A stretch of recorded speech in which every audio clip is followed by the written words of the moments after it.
Today I'd like to tell you about our distribution boxes and how to connect them. For example, if we have one or two floors,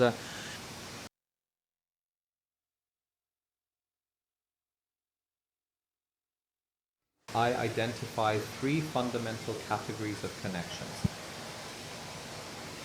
we have two distribution boxes and a splitter connection where one section goes to one floor, the other goes to the other floor. It's a T. This can be done even at a 60-degree angle.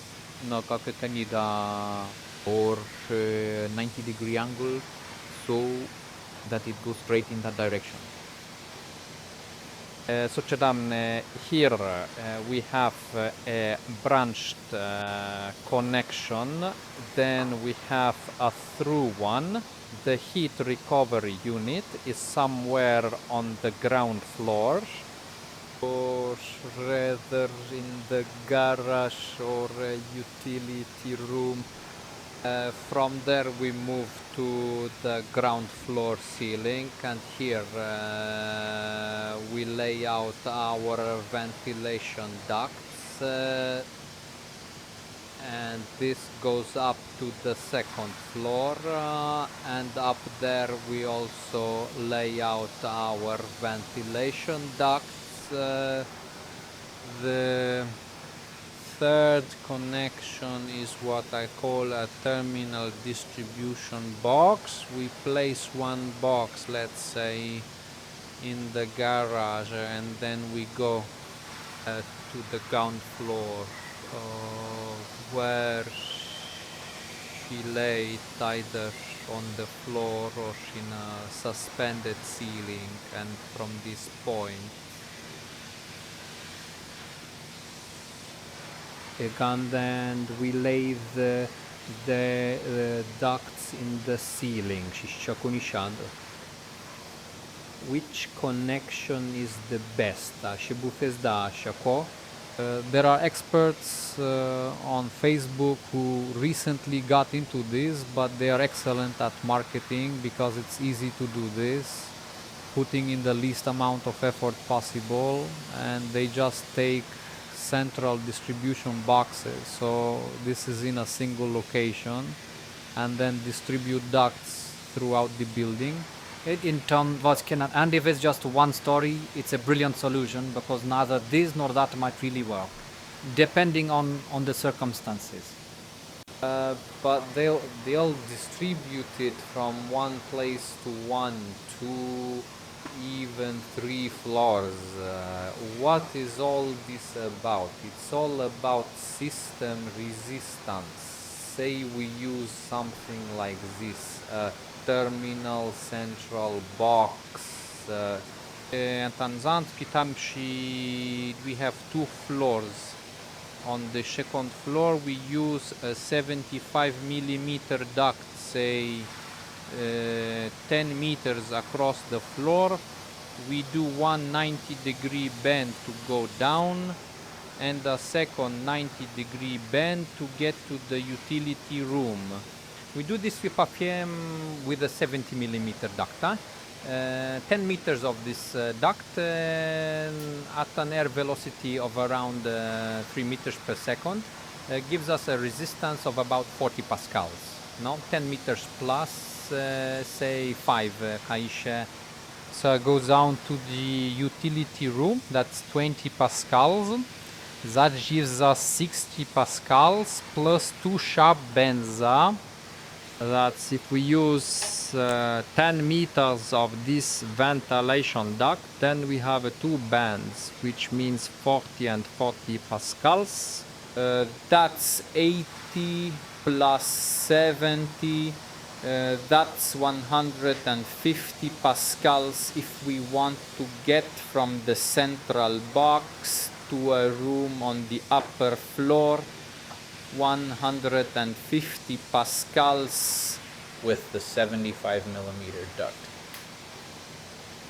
Honestly, that's a very high resistance, And quite often with systems that have this central box, the performance is mediocre. Let's discuss the same scenario with the through connection. Look, this is the first floor, this is the second floor. 10 meters of this 200 millimeter diameter ventilation duct. In this setup, if we were to look at the table, it's around 2 pascals. Alright, let's assume 4 pascals. If I want to reach the floor above with this kind of connection, even if it was 5 meters in height, then right here it's 5 pascals.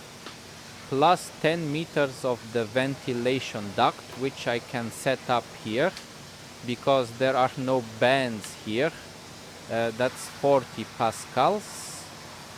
When I reach the top floor, it's 45 pascals. And with this connection, we had 150 pascal. So, this has 3 times less resistance, are we clear? And it's the same with this branched connection. We are using a 200 millimeter ventilation duct, 10 meters. It will have 8 or 5 pascals of pressure drop with an airflow of 5 meters per second. I have a table in the back. This gives us a flow of 260 cubic meters per hour. And here we have a pressure drop of 3-4 pascals. So we have 3-4 pascals plus those 40 pascals from the ends. This branched connection and the through one, they are comparable. Over here we've got 40 or 45 pascals on a 75 millimeter duct.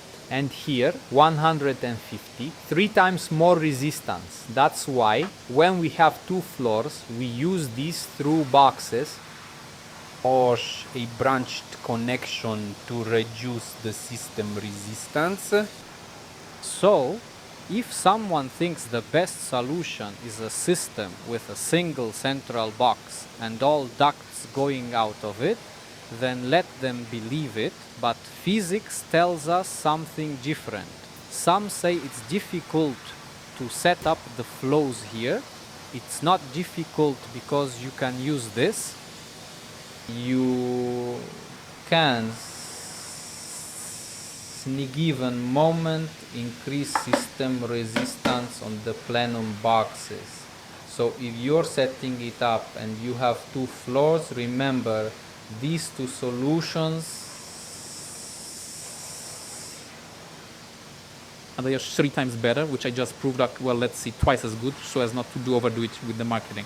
Then one central one. No kendo, no, deci if you can't do this and you must install a central system, then remember, in the rooms at the very end, where there are 10 or even 15 meters of the duct and 2 or 3 bands, install double plenum boxes in that room.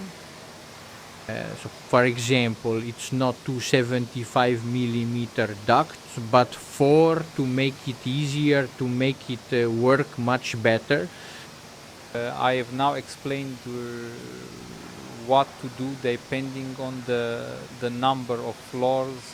If you have 1 floor, central box is a brilliant idea. With 2 floors, if you make the section short and the bends aren't too long, ju se në nota soshios das, në soshita distan tashës go 8 manditares and the bends at a 90-degree angle, you're left with 2 solutions, through boxes or branching boxes, and these are equivalent because we'll adjust the flows later on the dampers. That's all I wanted to say. I hope that all is clear now and that you're feeling a little bit wiser. The values I was talking about for flows and resistance are for a distance of 10 meters, assuming a velocity of 3 meters per second. I have a reference sheet right here. You can find this information on my website. The data comes directly from the manufacturer of these ventilation ducts, the Spectra 1000 and Spectra 200 series by Ingremio.